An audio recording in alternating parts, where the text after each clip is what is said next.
진지는 잡수였습니까? 스타트업 잡수의 잡수예요. 오늘은 잡수의 강연, 성균관대 경영대학원의 창업연구회 분들이 초대를 해주셔서 강연을 갔다 왔습니다. 스타트업 전반에 관한 내용, 생태계에 관련된 내용, 그리고 창업을 하는데 제가 겪은 실리적인 내용들을 공유를 했고요. 대표님들도 계셨고, 그리고 창업을 고민하시는 분들도 꽤 많았고, 투자자로서의 고민을 하시는 분들도 많았습니다. 질문도 되게 적극적으로 해주시고 해서 재미있었던 자리였습니다. 그래서 앞으로도 이렇게 스타트업 관심 있고 하신 분들에게 제가 겪었던 솔직한 내용들, 실리적인 내용들을 담아서 또 이렇게 유튜브 콘텐츠로 제공하고 활동을 이어나가 보도록 하겠습니다. 감사합니다. 스타트업에 대해서 아시는 분 계신가요? 네, 이런 분위기네요.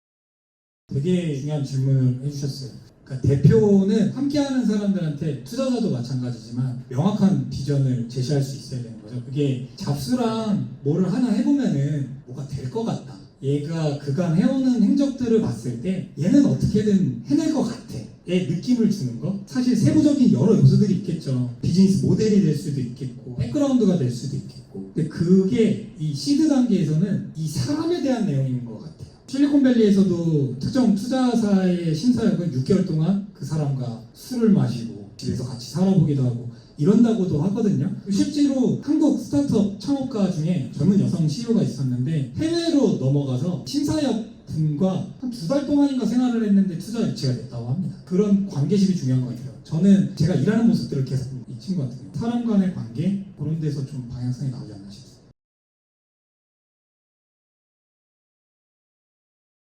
제가 해도 될까요? 네. 제가 MBA에서도 원회장 했다고 그랬잖아요. 어디 단체에 들어가면 제가 꼭 뭘 맡아요. 허투루 하지 않는 측면이 있었어요. 하나의 예를 들면, 저는 정책이 선택권은 형평성이 있어야 된다는데 특정 분들은 차를 타고 특정 분들은 차를 안 타잖아요. 차를 타는 쪽에 원회비가 나가는 거죠. 그러면 누군가의 마음은 살 수 있더라도 그 타지 않는 사람들은 그걸 그대로 줄 거야, 어떡할 거야, 이런 문제가 생기잖아요. 이거를 제가 없애버렸어요. 이분들한테도 그에 상응한 선택권이 있는 혜택을 주지 않을 거면은 없애자. 그런 모습들을 봤던 거죠. 그러니까 실패를 별로 두려워하지 않은 삶을 살았어요. 지금도 그렇고 있고. 그러니까 제 투자자 중에 한 명은 그런 얘기도 해요. 너가 이 사업이 설사 망하더라도 나는 그 다음 모델 것도 너랑 같이 할 것도 생각을 한다. 그런 부분이 좀 이렇게 와닿았던 것 같아요. 그래서 MBA에서 저한테 투자한 사람이 2분이 있어요. 그 안에 제시하던 방향성이 있거든요. 스타트업 해야 된다, 뭐 해야 된다, 이런 것들이 또 통했어요. 그래서 첫 번째는 얘는 사기 안 칠 거다가 근간이 돼야 되고, 그 다음에 얘는 뭔가 해낼 것 같다. 요 정도였던 것 같아요.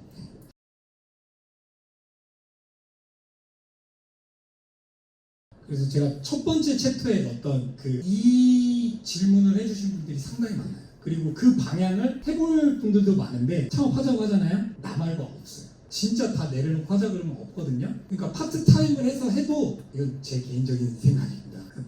저는 어려운 측면이 있다고. 진짜 몰입을 해서 하루라도 던져내고 집중을 해야 이뤄낼 수 있고, 지금 정부과제 선정된 팀들 보면은 진짜 고만고만한 모델로 똑같은 거 갖고 만드는 사람들이 정말 많아요. 구인구직 하나만 놓고 봐도 사실 이 구인구직 고민하는 사람들이 10명이 같이 모여서 하나 만들면 국가적으로 훨씬 크고 서로 간의 낭비도 덜하잖아요. 근데 누구는 요만한 단계를 만들고 요만한 단계를 만들고 이러고 있거든요. 정말 할 사람을 찾는 게 오히려 더 빠를 수 있을 것 같아요.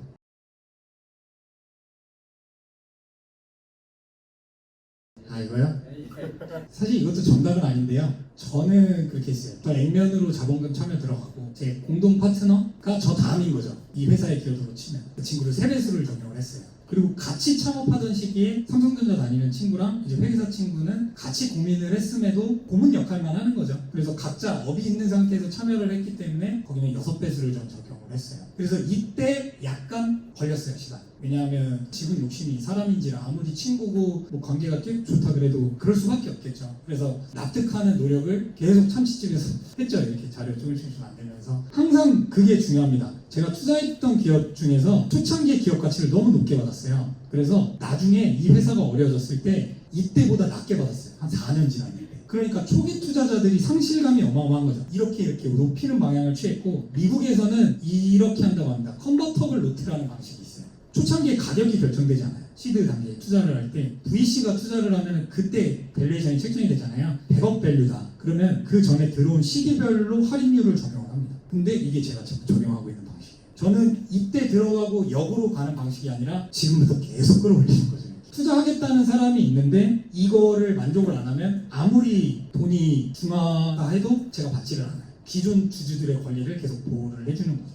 아무리 그 사람이 기여할 수 있음에도 불구하고 안 받아요? 네. 최근에 제안 주신 이제 교수님 한 분이 계셨는데 너의 모델을 1등할 수 있을 만한 비즈니스 모델이다.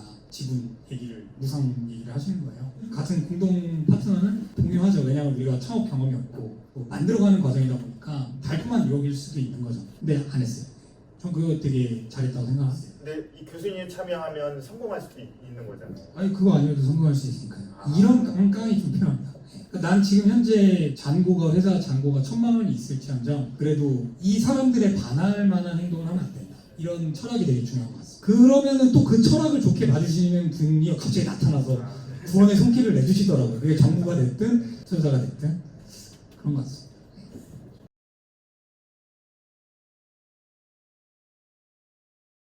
이제 엑셀러레이터나 VC는 투자 근본 자체가 지분 투자인 거죠. 투자금을 넣고 지분을 받는 구조이기 때문에 이제 밸류에이션이 얼마냐가 중요한 요소가 되는 거고 지분은 당연히 줘야 되는 항목이죠. 그래서 이제 제가 지금 지분이 한 65% 정도인데 한 51%까지 떨어질 거를 다음 투자 받을 걸로 생각을 하는 거죠. 그리고 요거 약간 팁 드리면은 기업 가치에서 그 한국 벤처 투자라고 있어요. 모태펀드인데 우리 세금에서 나가는 스타트업 투자 자금이 있어요. 되게 큰 규모인데 거기에서 매칭 펀드라는 게 있어요. 기업 가치가 70억까지 늘어났거든요. A라는 스타트업에 투자사에서 투자를 했어요. 넣고 나서 포스트 밸류라고 하는데 1억이 들어가고 나서 기업 가치가 70억이 됐다.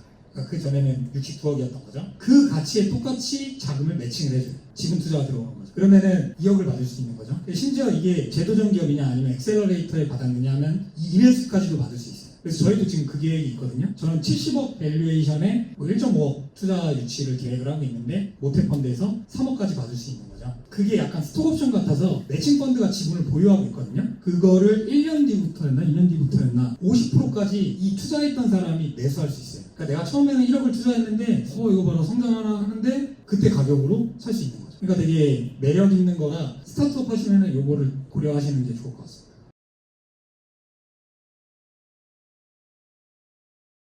중요하지 않아요.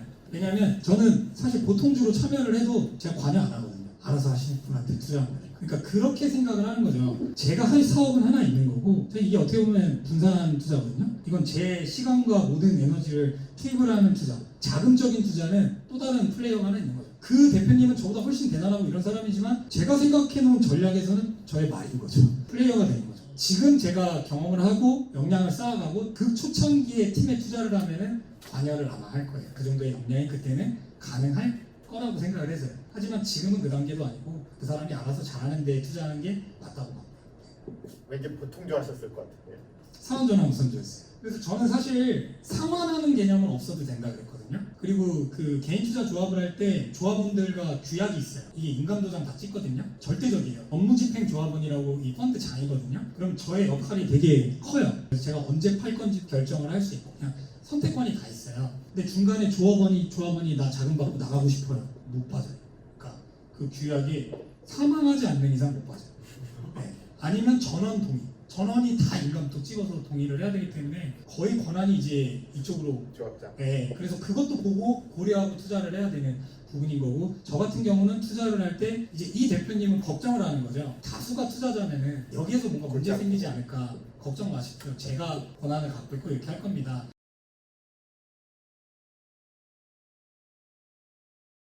오늘 전반적인 내용이 제가 그거를 3개로 줄인 거거든요. 그러니까 스타트업 성공 요인이랑 직결되는 건데 스타트업에 국한된 거고 생태계로 하면은 조언자의 역할, 투자자의 역할, 그리고 역량이 합류해야 되는 역할. 그러니까 이게 제가 그림을 형편없이 그려서 그런데 이게 저는 생태계라고 보는 거죠.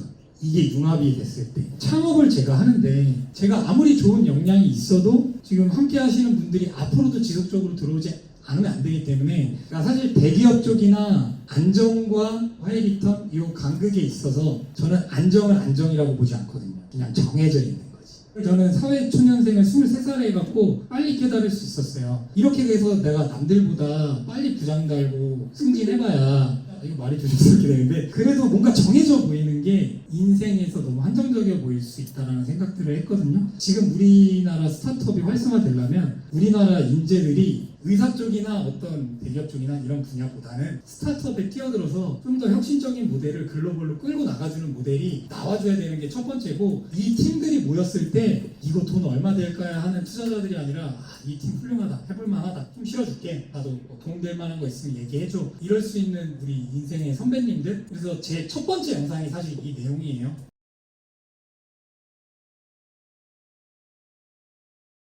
그거 진짜 불문이 많이 했어요. 뭐 예를 들면 아까 매칭펀드 있잖아요. 매칭펀드 지금 우리가 자격이 됐어요. 그때 기업가치 5억 정도였거든요. 이걸로 매칭펀드를 받네 마네가 주제였어요. 투자자들은 받자, 지금 사업을 성공시키는 게 중요하니까. 근데 이거 받잖아요? 그럼 나중에 저 투자 못 받아요. 그러면 제가 이제 잡스나 다른 사람처럼 너 나가 하면 나가야 됩니다. 내가 일궈놓은 회사를 나가야 될 수 있는 거죠. 그 케이스를 중요시 여겼고 그거 하지 말자 했거든요. 그래서 그 지분 설계가 이제 VC까지 가면 1000억 밸류까지도 생각을 해야 되는데, 그때 되면 사실 지분 희석되는 건 매우 낮아지긴 하거든요. 근데 이들이 투자했을 때까지 고려해서 지분 설계를 하시긴 해야 됩니다.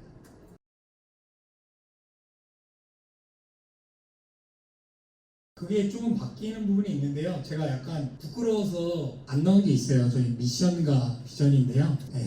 아, 그런 거 오글거리는 거 좋아합니다. 네, 좀 길어요. 미션이 이제 가치와 관련된 거잖아요. 저희의 이제 가치 철학은 현재의 문제를 인식하여 변화될 미래를 예측하고 더 나은 환경을 만들어서 동반 성장하자, 사람들. 이게 저희 회사의 미션이고, 이거는 크게 변하지 않을 거예요. 그래서 핵심 코어는 동반 성장이에요. 그래서 제가 기존에 영업을 하고 막 이것저것 해왔던 것들도 보면은 누군가한테 내가 알고 있는 거를 줬을 때 이 사람이 잘 되면 나는 큰가, 이 생각을 갖고 일을 해왔거든요. 다 그런 지금 비즈니스인 거죠. 그 초점이 스타트업으로 몰린 거고, 스타트업 생태계를 구축하는 거에 있어서 더 나은 환경을 만들자. 그러니까 제가 본 문제와 변화될 미래는 스타트업의 비전이었던 거죠. 근데 더 나은 환경을 만드는 게 이제 플랫폼인 거고, 좋은 인재들이 우리 환경 안에서 좋은 스타트업을 만나서 취업으로 이어가는, 그리고 투자자분들이 가치를 갖고 계신 분들이 가치 투자하실 수 있는데 좋은 스타트업 만나게 하는, 그러면 이제 우리 미션을 실현하게 되는 거죠.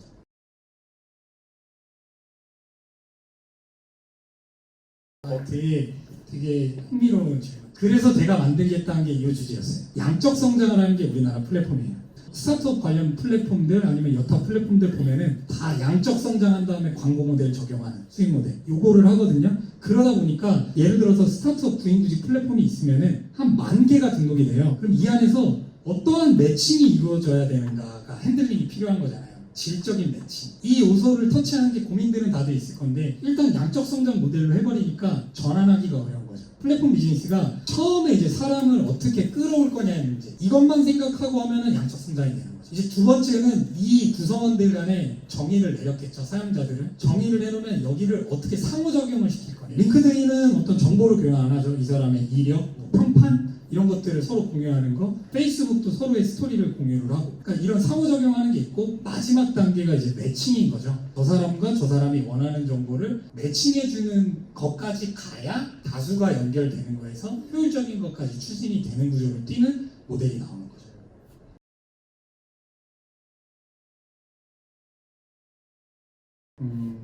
아마 예측 가능한 답일 거예요. 저는 비전 중심인데요. 아마 비전 중심으로 했을 때 채용하고 얻는 게 더 어려울 거예요. 보상 중심으로 갔을 때. 근데 효율은 좀 크다고 봐요. 그러니까 당장에 돈을 중시하는 사람들은 같이 일해보면은 어느 정도 선이 정해져 있는 거죠. 나의 삶과. 뭐 다 그런 건 아니겠지만 일반적인 속성이 그런 것 같아요. 어느 정도의 현금을 낮추더라도 미래를 기대를 하고 들어온 게 있거든요. 이런 사람들은 사실 재택근무 도입을 또 하기도 했어요. 그러니까 중간중간 못 오는 상황이 될 때는 집에서 일을 하자. 왜냐면 그 사람은 알아서 할 거니까. 회사의 성장이 나의 성장과 직결된다라는 거를 이러한 비전이 통해서 오신 분들은 알고 계신 것 같아요. 사실은 100명 넘게 만나봤는데 거의 안 그러신 분들이 많은 것 같아요. 근데 그거는 그분들이 잘못됐다는 게 아니라 우리가 제시해 줄 수 있는 게 한계가 있기 때문에 어쩔 수가 없는 거죠. 그래서 질문 주신 거 하면 저는 그럼에도 불구하고 비전 쪽. 그러나 최저 생계를 할 수 있을 정도의 방향 줄 수는 있어야 된다.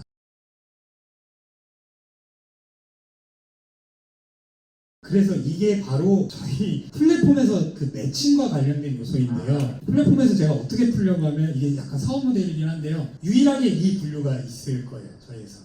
유튜브에서 심지어 잡스를 치면 제가 나와요. 스티브 잡스를 치면 제가 나와요. 그러니까 잡스. 오늘 어떠셨어요, 강의? 굉장히 현실적이고 고민들 많이 되는 그 답을 좀 주신 것 같아요. 그러니까 다른 분들은 다소 개념적이었다면 김 대표님 강의는 굉장히 현실적이면서 자기 경험에서 나온 얘기였던 것 같아요. 뭐 앞으로 공부하시거나 스타트업 하시고 계신 거예요? 스타트업은 공부하고 있고요. 저는 제 개인 사업체가 있는데 스타트업을 하나 더 해볼까도 고민이 있고요. 저는 성대 경영대학원의 창업연구회라는 연구회 회장을 맡고 있는데 우리 회원들은 스타트업에 대한 항상 스타디를 하고 있어요. 이런 고민들을 많이 하고 있는 원우들한테 김 대표님의 어떤 강의들을 좀 소개하고 같이 고민할 수 있는데 서로 좀 멘토 역할도 해줄 수 있는 그런 자리가 될 수 있지 않나라고 해서 이 자리를 좀 모았거든요. 굉장히 저는 도움이 됐던 그런 강의였던 것 같아요. 저는 김 대표님 마인드가 참 좋은 것 같아요. 개인적으로 저도 사업을 하고 있지만은 사업을 하는데 가장 우선은 사업을 이끄는 CEO의 기업가 정신이라고 생각하거든요. 근데 김 대표님 그 강의 내용에 사업가의 그 기업가 정신에 대한 얘기가 나오는데 그 기업가 정신이 좀 맑고 본받을 만한 게 좀 많은 것 같아요. 그런 면에서 김 대표님 강의는 강의 내용 자체도 좋았지만 김 대표 개인을 알 수 있는 좋은 어떤 강의 내용이었던 것 같아요. 마지막으로 화이팅 한 번만 해주세요. 김원수 화이팅! 감사합니다.